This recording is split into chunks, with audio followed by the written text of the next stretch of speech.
A única parábola que termina com uma pergunta, dentre todas as 40 ou 41 parábolas de Jesus, esta que vamos ver agora é a única que termina com uma pergunta. E que pergunta constrangedora. Uma pergunta que me deixa, a mim, encabulado, preocupado, constrangido, porque é uma pergunta que nos toca a todos. Quando o Filho do Homem vier, acaso encontrará fé sobre a terra? Reparem, tem algo mais constrangedor do que isso? Lucas capítulo 18, de 1 a 8, é a parábola da viúva inoportuna, que eu prometi que seria lida, porque o meu argumento, desdobrado nas duas palestras anteriores, e essa é a última, versaram e vão versar os argumentos sobre a Sirofenícia, a mulher anônima no território de Tiro e Sidônia, que vai ao encontro de Jesus, insistindo para que Jesus cure sua filha possuída por um demônio. Jesus, no primeiro momento, faz ouvido de mercador. Depois, ela insiste.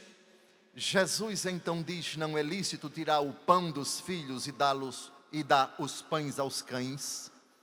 Sim, Senhor, mas os cães se conformam com as migalhas.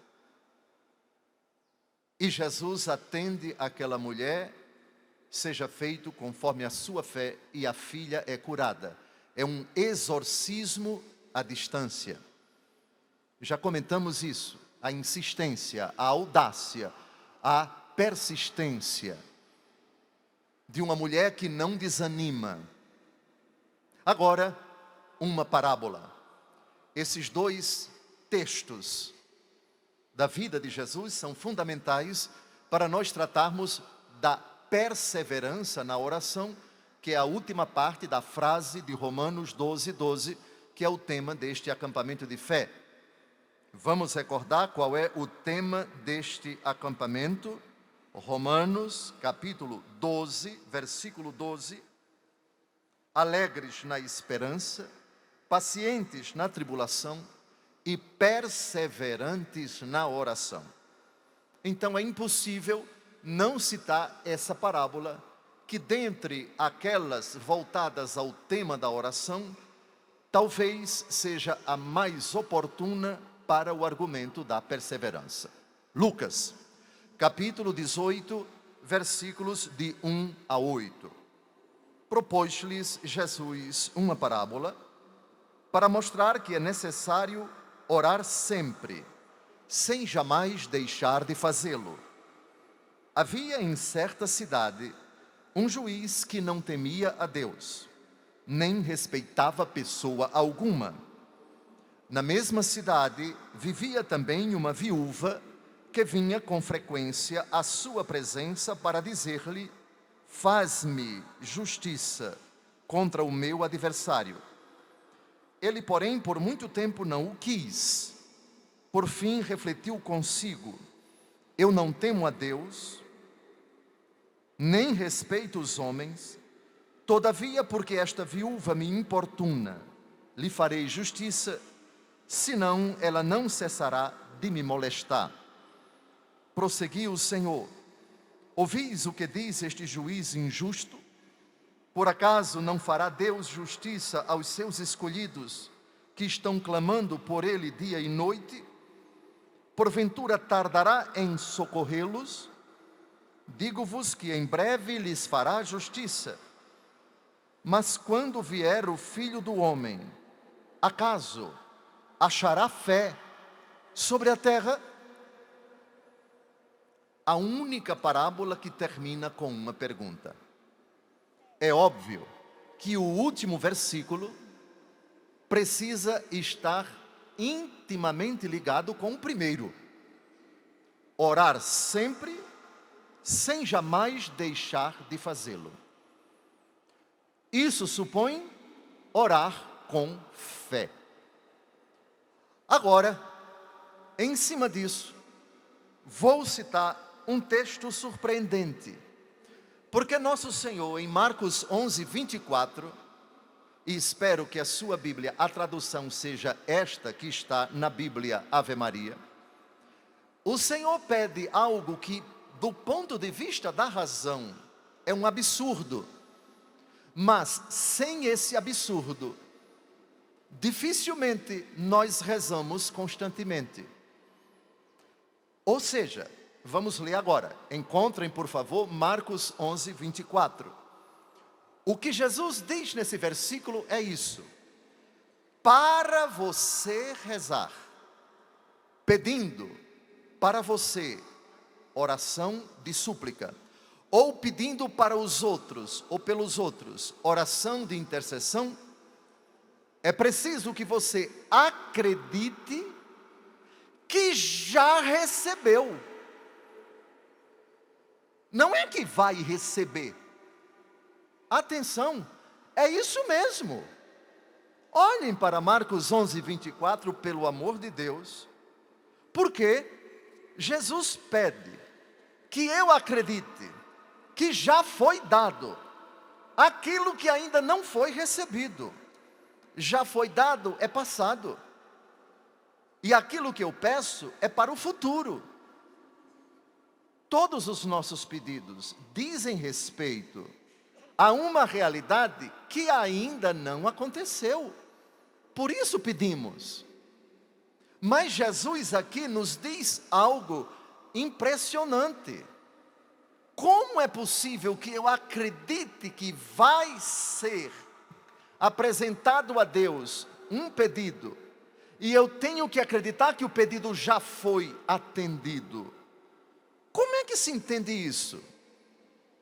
Já pararam para perceber isso? Pois vamos nos assustar. Jesus exige isto. Depois a gente vai entrar nessa questão. Como é que eu posso acreditar em algo que eu estou pedindo para o futuro, que já foi dado? Se já foi dado, então para que pedir? Mas Jesus disse: pedi e recebereis, buscai e achareis. Por favor, Marcos, capítulo 11, versículo 24. É isso que você está lendo mesmo. Eu vou pedir para lerem em voz alta aqueles que estão com a Bíblia Ave Maria. Por isso vos digo, tudo o que pedirdes na oração, crede que o tendes recebido, e vos será dado. É isso mesmo que você ouviu, a tradução é esta. No grego está assim, é pretérito perfeito. Ou você acredita que já recebeu e portanto pede, e se você não acredita que já recebeu, não adianta pedir porque não vai ser dado. Sim, é isso que choca. Agora vamos à explicação. Vejam, nós estamos condicionados ao tempo. Isto é, a sucessão de momentos em que esses momentos são agrupados antes, durante e depois. Isso é o tempo. Porém, o Deus a quem pedimos é o Senhor do tempo, mas não está sujeito ao tempo. Eu sou o Alfa e o Ômega, o princípio e o fim, aquele que era, aquele que é, aquele que vem. Apocalipse capítulo 1, versículo 8. Portanto, o Senhor age no tempo, mas não está sujeito a ele. O Senhor atua no tempo, mas não depende dele. O Senhor é eterno. Que significa eterno? É uma realidade, é um ser em quem não há antes, não há passado, nem há futuro. Eu sou aquele que sou. No livro do Êxodo, capítulo 3, pela primeira vez, o Senhor Deus a Moisés, na sarça ardente, diz o seu nome. Javé é o nome de Deus. E é no contexto desse capítulo 3 que Deus diz misteriosamente: eu não era, ou eu serei. Eu sou aquele que sou. E o verbo ser, no presente do indicativo, é bem claro: presente, sem passado e sem futuro. No nosso caso, o presente é, na verdade, o segundo que sucede ao segundo anterior, que deixou de existir. E no momento em que eu estou falando no presente, na hora em que eu me calar, deixa de ser presente e passa a ser passado, por causa do segundo seguinte e do minuto seguinte. Isso para nós, criaturas sujeitas à temporalidade. Mas Deus é eterno. Onde eu quero chegar? Deus Todo-Poderoso. Essa frase é do Monsenhor Jonas Abib. O que eu vou dizer agora, em alguma pregação no outro rincão, aqui ainda não existia, frase que me tocou muito quando eu era padre em Palmeira dos Índios: à luz da eternidade, todo pedido é atendido por Deus. Essa frase é do Monsenhor Jonas Abib. Danilo, depois você procura em algum lugar no SEDOC da Canção Nova, onde foi que ele disse isso. Ele disse: à luz da eternidade, todo pedido é atendido, vírgula, contanto que ele se enquadre em João capítulo 14, de 13 a 14. Agora vem a surpresa.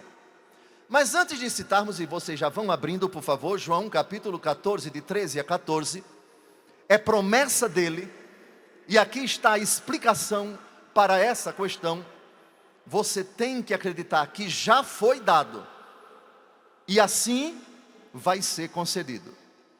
Porque se você não acredita que já foi dado, você está duvidando de Deus, o que é uma injúria. Eu explico com João capítulo 14, versículos de 13 a 14. Aqui está a genialidade do Monsenhor Jonas Abib, há muitos e muitos anos no outro rincão, acolá. Era o menor, nem se pensava em fazer esse centro de evangelização. Vamos então, para entendermos Marcos 11, 24, um texto da Escritura se explica com outro. Um texto da Escritura é iluminado por outro. O melhor intérprete da Escritura é a Escritura com a igreja. E especificamente, o melhor intérprete de uma frase de Jesus é o próprio Jesus em outra frase. Pode parecer um jogo de palavras, mas quem tem familiaridade com a Escritura vai buscar em outro lugar uma explicação e tudo acaba ficando claro.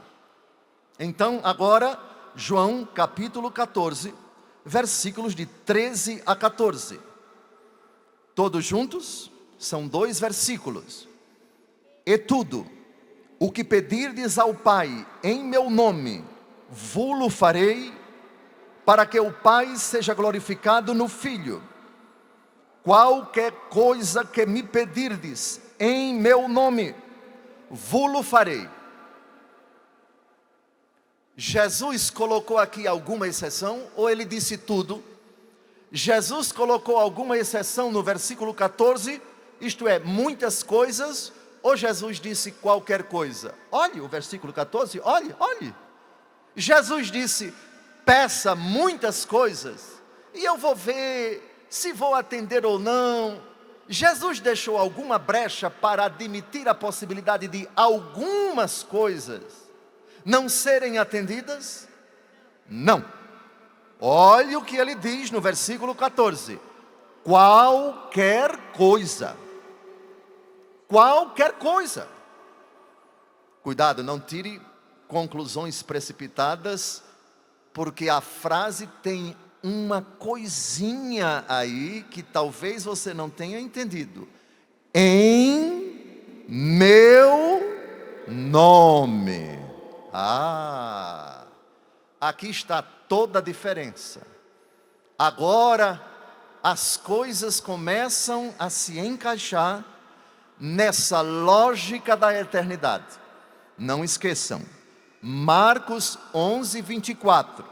Qual é a afirmação? Tudo o que pedirdes na oração, credes que já o tendes recebido, e assim será concedido. Agora, João 14, 14. Qualquer coisa que me pedirdes, agora vem a diferença, em meu nome. Em meu nome. Será, Dom José, que isso significa, eu vou fazer o pedido e vou pronunciar o nome de Jesus? Aí a oração fica em nome de Jesus? Não. Não é isso, porque se fosse assim, o mudo nunca seria ouvido. O mudo não fala, mas o mudo pede com o coração. Bem, então o que significa pedir em meu nome? Em nome de Cristo, em nome de Jesus. Vamos dar uma olhada no versículo 13. Tudo o que pedirdes ao Pai em meu nome. Deem uma olhada no versículo 13, se tem algum destinatário diferente do versículo 14. Vejam, o versículo 13 é para pedir a quem? Ao Pai ou ao Filho? Ao Pai. Agora olhe o versículo 14. É para pedir a quem? Ao Filho, não é ao Pai. Versículo 13 se refere a pedir ao Pai. Versículo 14 se refere a pedir a mim, a Jesus. E Jesus está dizendo, qualquer coisa que me pedirdes. Ou seja, você tem que se dirigir a mim em meu nome. Ora, é preciso então explicar isso. Então são dois destinatários. Quer dizer que eu tenho que pedir ao Pai em nome de Jesus, versículo 13. E eu tenho que pedir ao Filho em nome do Filho, versículo 14. Assim é. Assim é. Mas essencialmente, o que muda? Não muda nada. Malaquias capítulo 3, versículo 6. Eu sou o Senhor e não mudo. A liturgia da igreja nos ajuda a entender que o versículo 13 de João 14 em nada difere substancialmente do versículo 14. Olha o que diz a liturgia da igreja. Por Cristo, com Cristo, em Cristo, a vós, Deus Pai Todo-Poderoso, toda honra e toda glória na unidade do Espírito Santo. Todo pedido chega ao Pai, até o pedido ao Espírito Santo. Vejamos, vinde Espírito Santo, enchei os corações dos vossos fiéis, etc. É um pedido ao Espírito. Mas lembrem-se que o Espírito é Deus com o Pai e com o Filho. O Espírito que é nosso advogado em nós, Romanos 8, de 26 a 28, nós não sabemos pedir nem orar como convém, mas o Espírito vem em socorro de nossa fraqueza, e Ele opera em nós com gemidos inefáveis, age em nós segundo Deus. O Espírito, portanto, é o protagonista que eleva o nosso coração ao Pai por meio do Filho, que disse: ninguém vem ao Pai, senão por mim. A oração ao Espírito é a oração pelo Espírito. O Espírito que é o dom do Pai e do Filho. O papel do Espírito é operar em nós a obra do Pai que foi consumada pelo Filho. Mas o Pai age por meio do Filho enquanto mediador, enquanto redentor, enquanto aquele que consuma a obra do Pai, entregando o Espírito. A cruz só acaba, a cruz só chega ao final, a obra da redenção só chega ao final com essa frase, Salmo 30, versículo 6, pronunciada por Jesus. Aqui está: em tuas mãos entrego o meu espírito. O Filho se dirige ao Pai e entrega o Espírito. Agora, após Pentecostes, o Espírito age em nós, por meio do Filho, com gemidos inefáveis, aceita nossa súplica, apresenta a súplica ao Filho, e o Filho apresenta ao Pai. O Pai Nosso não é dirigido ao Filho, não é dirigido ao Espírito Santo, é dirigido à primeira pessoa da Trindade. Mas lembrem-se que, após o Pai Nosso, no rito da comunhão, livrai-nos de todos os males, ó Pai, dai-nos hoje a vossa paz, ajudados pela vossa misericórdia, sejamos sempre livres do pecado e protegidos de todos os perigos enquanto aguardamos a esperança, etc. Logo depois, a oração não é mais ao Pai. Senhor Jesus Cristo, dissestes aos vossos apóstolos: eu vos deixo a paz, eu vos dou a minha paz. Não olheis os nossos pecados, mas a fé que anima a vossa igreja. Dai-lhes, segundo o vosso desejo, a paz e a unidade. Vós que sois Deus, com o Pai, a quem acabamos de rezar, e com o Espírito Santo que entregastes no Calvário. A paz do Senhor esteja sempre convosco. O amor dele nos uniu. Saudai-vos em Cristo Jesus, etc, etc. Pois bem, Pai Nosso na missa dirigido ao Pai. Senhor Jesus Cristo, dissestes aos vossos apóstolos, ao Filho. Agora dê uma olhada em João 14, de 13 a 14. Eis a pedagogia da igreja, eis a beleza da igreja. A nossa oração é concomitante, dirigida às três pessoas da Trindade e à própria Trindade.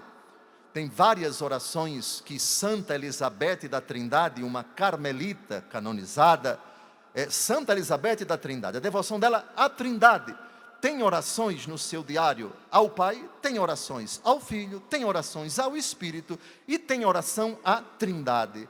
A oração à Trindade é Deus. A Deus, meu Deus, por que me abandonaste? Jesus, citando o Salmo 21, não faz distinção ao Pai, ao Filho, ao Espírito Santo.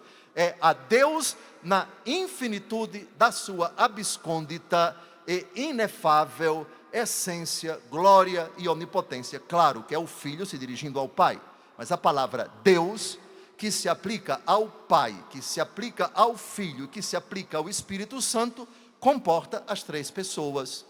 Fiz essa distinção para nós entendermos toda a oração ao Pai é sempre por meio de Jesus. Ninguém vem ao Pai senão por mim.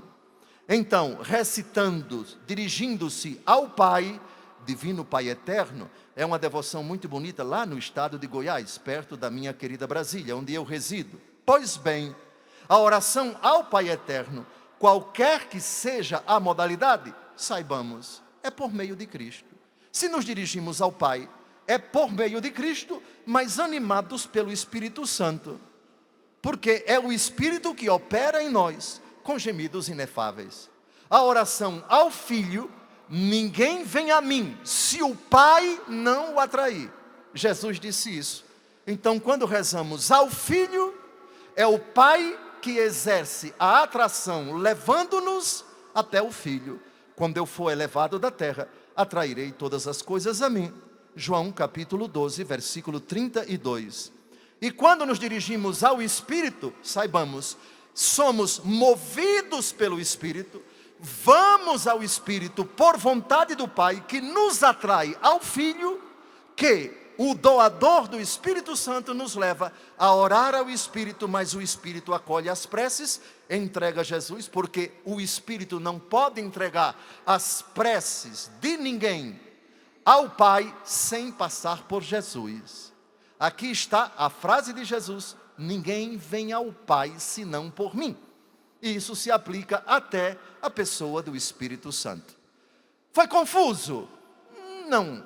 E ao mesmo tempo foi um mistério insondável, porque estamos diante de um Deus em três pessoas, mas não em três nomes.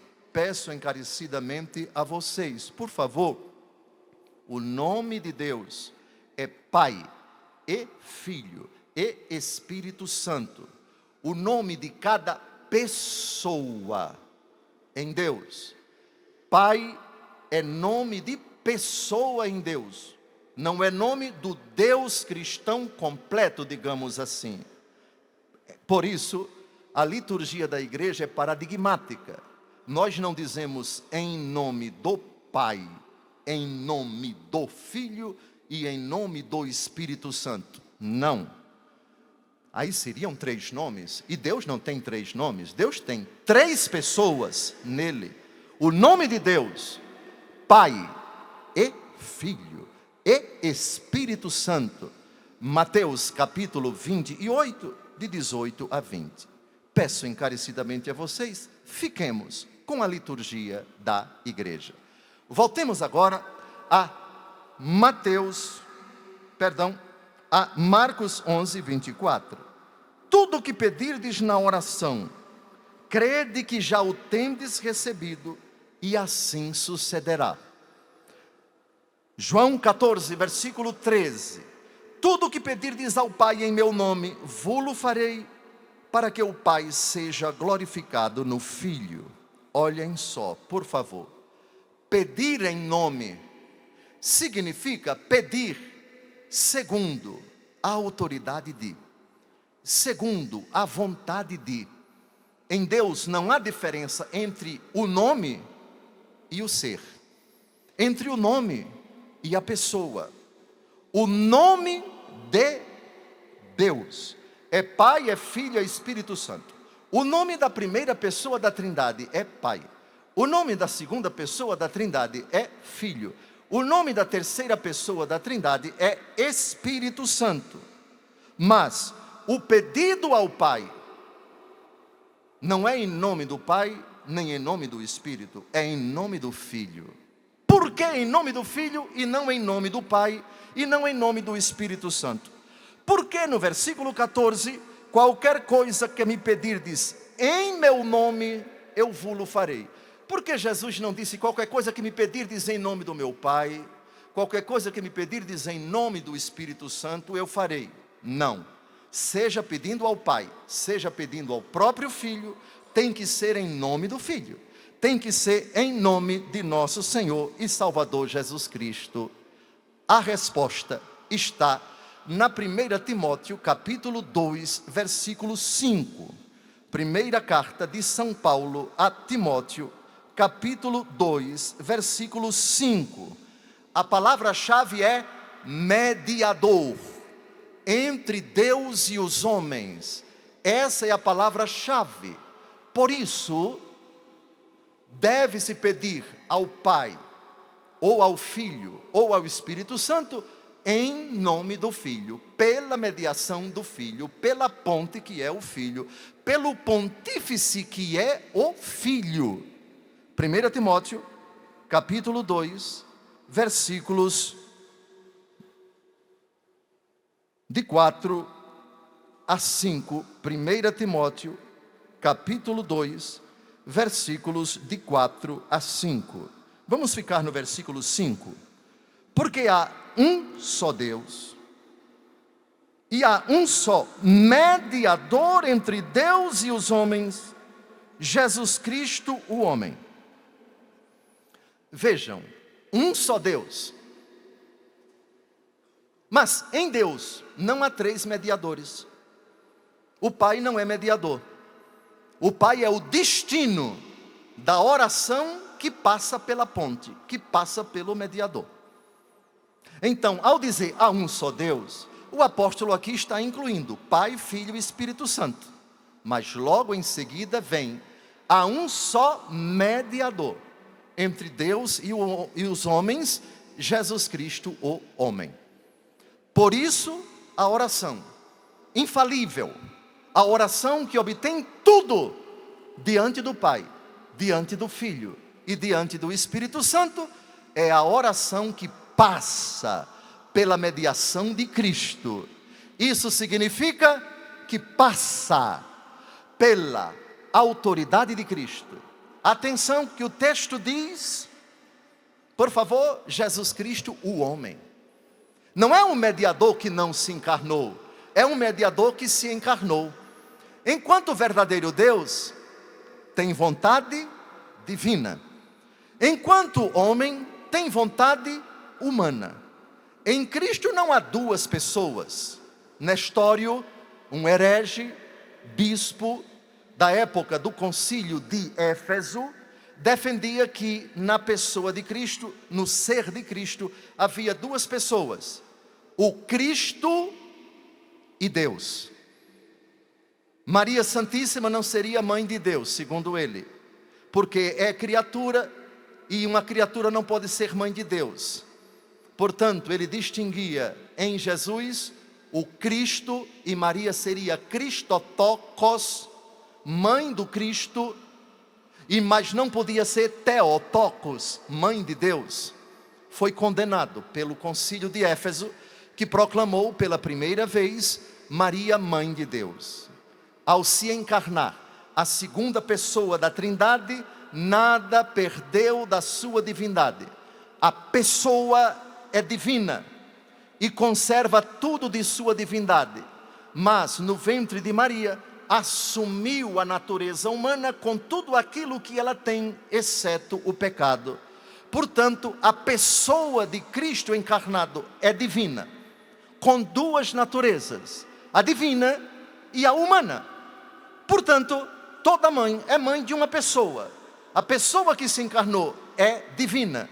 Mas Maria não é mãe de Cristo, mãe de Deus, pelo fato de ele ser Deus. Aí Maria Santíssima seria deusa. A igreja nunca disse isso. Mas Maria é mãe do Deus que se encarnou e assumiu a natureza humana. Portanto, Maria é mãe do Deus encarnado. E essa solenidade nós comemoramos no primeiro dia de janeiro, Santa Maria, Mãe de Deus.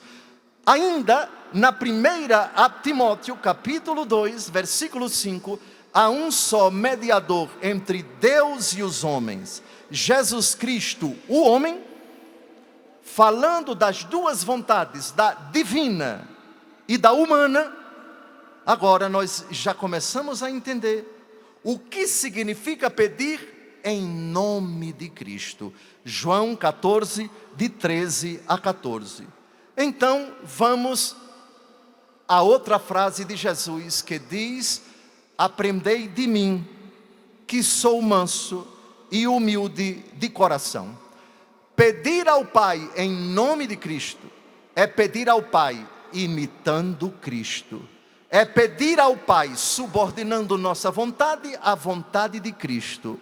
A imitação da prece de Cristo, a nossa oração tem que ter essa característica, senão não é ouvida.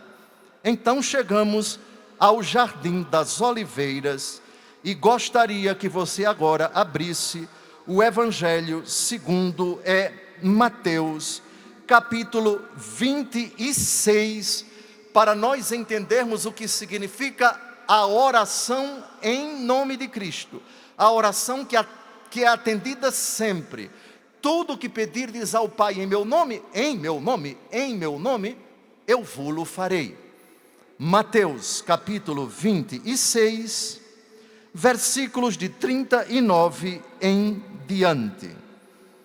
Adiantou-se um pouco e, prostrando-se com a face por terra, assim rezou: meu Pai, se é possível, afasta de mim este cálice. Todavia, não se faça o que eu quero, mas sim o que tu queres. Agora as coisas estão fazendo sentido. Vamos lembrar Marcos 11, 24? Quando pedirdes, credes que já o tendes recebido, e vos será concedido. Isso Marcos 11, 24. Vão juntando os textos, porque quando você pega um com o outro, a coisa faz sentido. Versículos da Bíblia sozinhos, isolados, eles podem causar uma certa perplexidade nas pessoas. Marcos 11, 24, de novo: tudo que pedirdes na oração, crede que já o tendes recebido, e assim sucederá, e assim vos será concedido. Eu tenho que acreditar que já recebi. João 14, de 13 a 14: tudo que pedirdes ao Pai em meu nome, vo-lo farei. Tudo que me pedirdes em meu nome, vo-lo concederei. 1 Timóteo, capítulo 2, versículo 5: um só mediador entre Deus e os homens, Jesus Cristo, o homem que sofreu, o homem que foi para o Jardim das Oliveiras, o homem que nos deixou o modelo de oração, que acabou sendo atendido. Mas como Jesus foi atendido? Se ele pediu, se possível, afasta de mim este cálice, e o Pai não atendeu. Quem disse que o Pai não atendeu? Olha a frase toda. Vejam como é que se deve fazer um pedido infalível. Vejam como se deve fazer um pedido em nome de Jesus. Em nome de Jesus, é com a mente de Jesus, é com a vontade de Jesus, é com o desejo de Jesus, é com a motivação de Jesus, no Jardim das Oliveiras.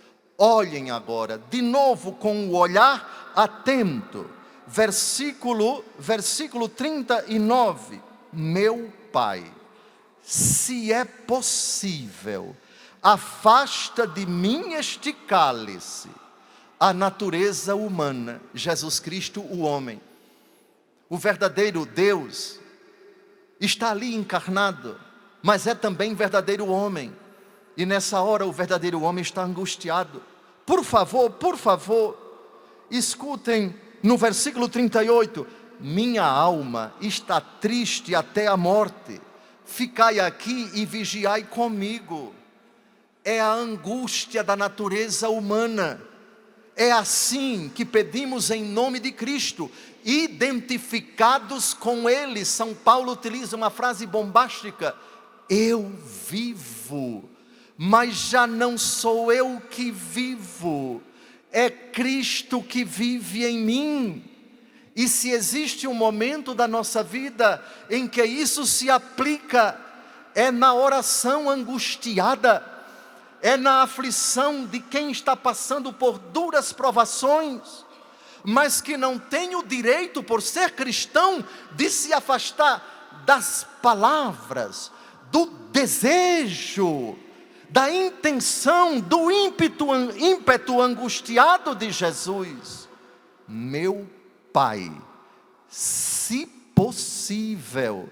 Jesus é Deus com o Pai, mas é um Deus humanado, é o mediador entre Deus e os homens.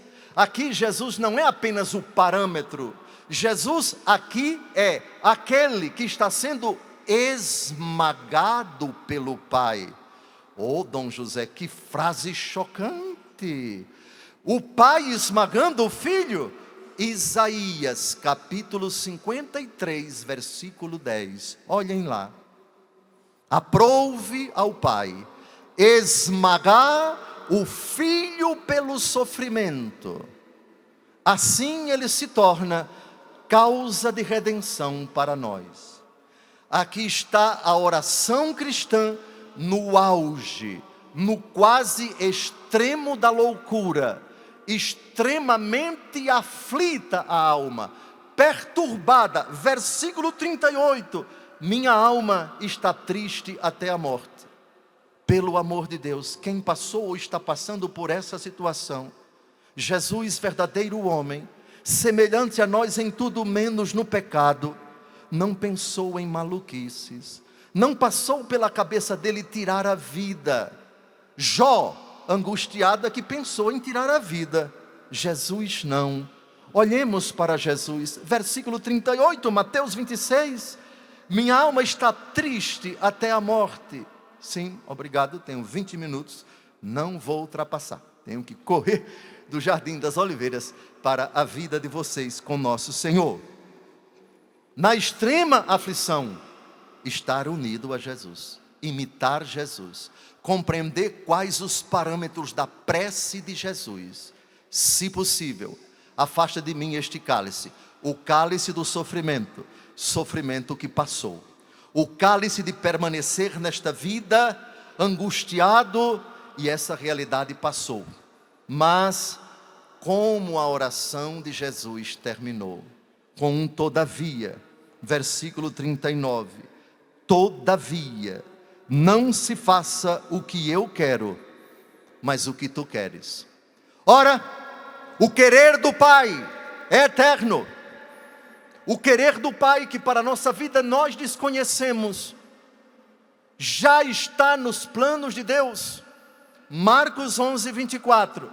Quando pedirdes, crede que já o tendes recebido, porque frase de Monsenhor Jonas, à luz da eternidade, toda oração é ouvida, ainda que você não peça e outros peçam por você. Mas, se você colocou esse detalhe de João 14, de 13 a 14, em nome de Cristo, isto é, a imitação de Cristo, segundo a vontade de Cristo, que no Jardim das Oliveiras submeteu a vontade humana à vontade divina, você já recebeu. Sabe por quê?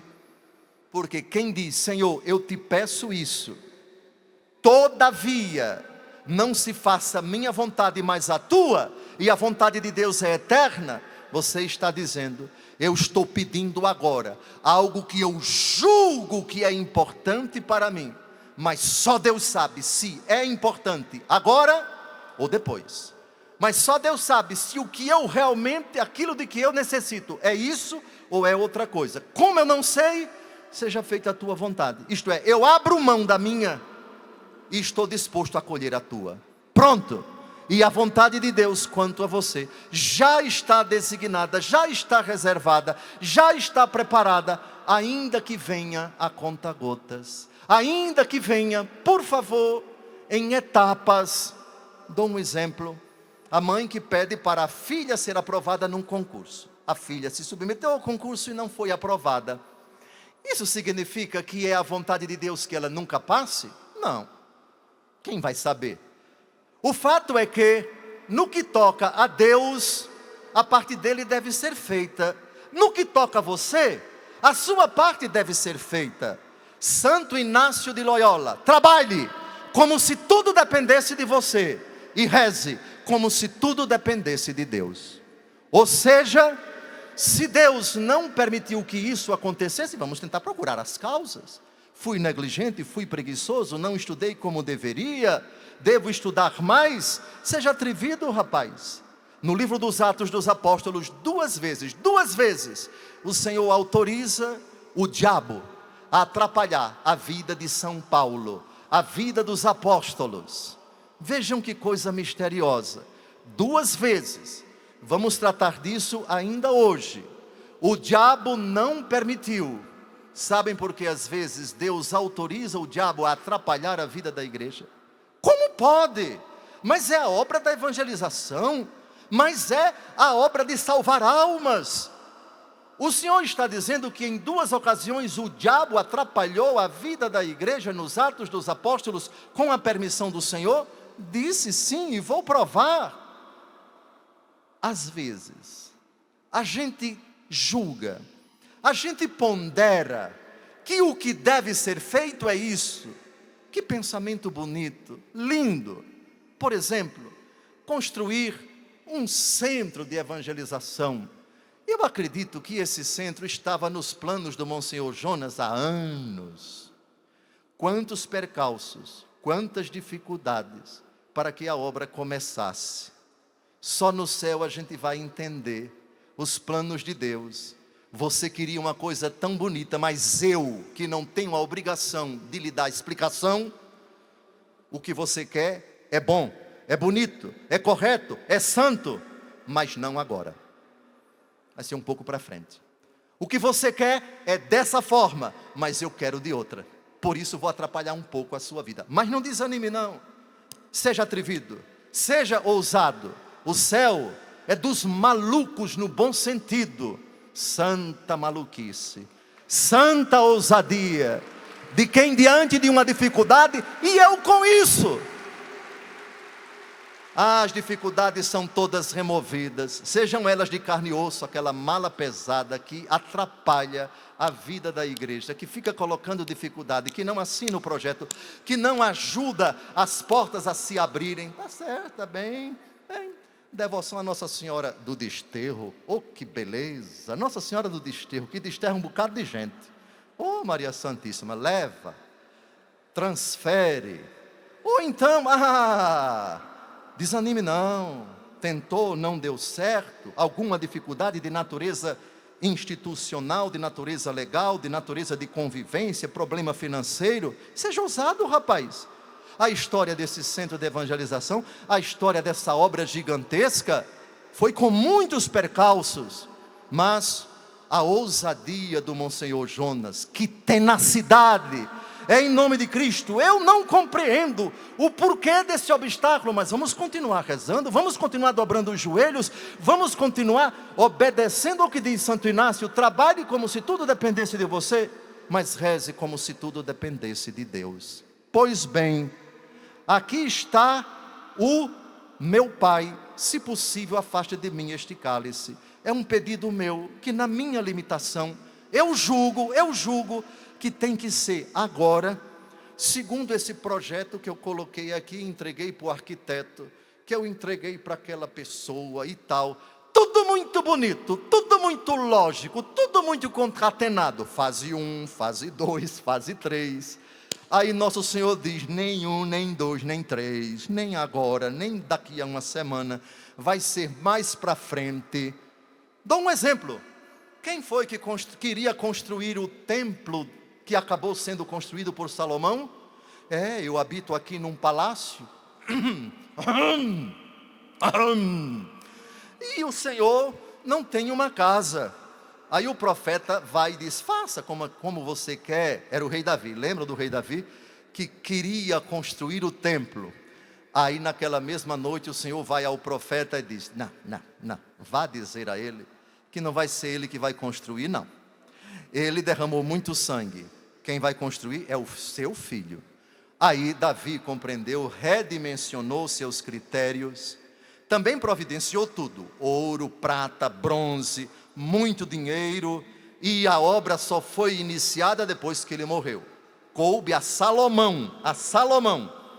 Às vezes, a nossa oração persevera, mas Deus, para prová-la, para que nós não desanimemos do propósito de rezar e do propósito de abrir as portas, é preciso que você seja provado no cadinho da paciência e compreenda que os meus planos são meus e não seus. Ainda que os seus planos pareçam os meus, e muitas vezes a obra do Senhor é indiscutível. A boa vontade, a ousadia, a disposição, a garra, a gana das pessoas que amam a Deus, só que elas não compreendem a hora de Deus, a paciência de Deus, os mecanismos de Deus, os caminhos de Deus e também os obstáculos que agora aparecem e que, se a obra começasse agora, haveria muita dificuldade. Só no céu a gente vai entender. Tentei, e não saiu do lugar. A obra não começou. Foi Deus quem atrapalhou? É possível que sim. Mas também, ou querendo, ou permitindo, porque Deus sabe qual é o momento certo. Só no céu a gente vai entender. E não convém que saibamos agora quantos adversários a obra teria se ela começasse agora. Quantas dificuldades, quantos entraves, quantos riscos, quantos perigos para quem iniciasse essa obra, se fosse agora. Lembrem-se, sabemos o quê? Mas não sabemos o oportuno tempo, o oportuno método, os oportunos dispositivos, os suficientes meios. Isso cabe a Deus Todo-Poderoso. Dito isso, é lógico que a frase de Marcos 11, 24, agora adquire sentido. Por quê? Porque credes que já o tendes recebido, e isso será concedido. Vejam, vai ser concedido a quem pede, mas isso não significa dizer que vai ser concedido com a pessoa ainda aqui na terra. É possível que Deus decida assim: você pediu tanto, você se esforçou tanto, e tantos que estiveram com você também fizeram a mesma coisa. Vocês passaram. Agora, vocês daqui do céu comigo vão compreender que a obra que eu designei para que ela acontecesse por etapas, com protagonistas diferentes, com pessoas diferentes, para que você não se envaideça, porque a obra é minha, não é sua. Do céu, Monsenhor Jonas vai perceber que a obra dele talvez agora não esteja nem em 30%. Não importa. Enquanto ele esteve aqui conosco, ele compreendeu. Eu não sei o tamanho da obra, eu não sei os caminhos de Deus, mas eu sei do que eu sou capaz com a graça dele. Eu sou capaz de me ajoelhar, eu sou capaz de ser ousado, e não estou só. Os caminhos de Deus eu vou compreendendo pelos acontecimentos da história, se possível, desta forma. Se não for desta forma, isso não me autoriza a cruzar os braços e dizer: essa não é a vontade de Deus. Tirando o pecado, todos os caminhos levam ao céu, todos os caminhos levam ao coração de Cristo, todos os caminhos comportam um desígnio desconhecido da misericórdia de Deus, que tem planos que jamais imaginamos. Não desanimem da obrigação de rezar. Os nossos heróis que já partiram deixaram esse recado, como Monsenhor Jonas Abib. Louvado seja nosso Senhor Jesus Cristo.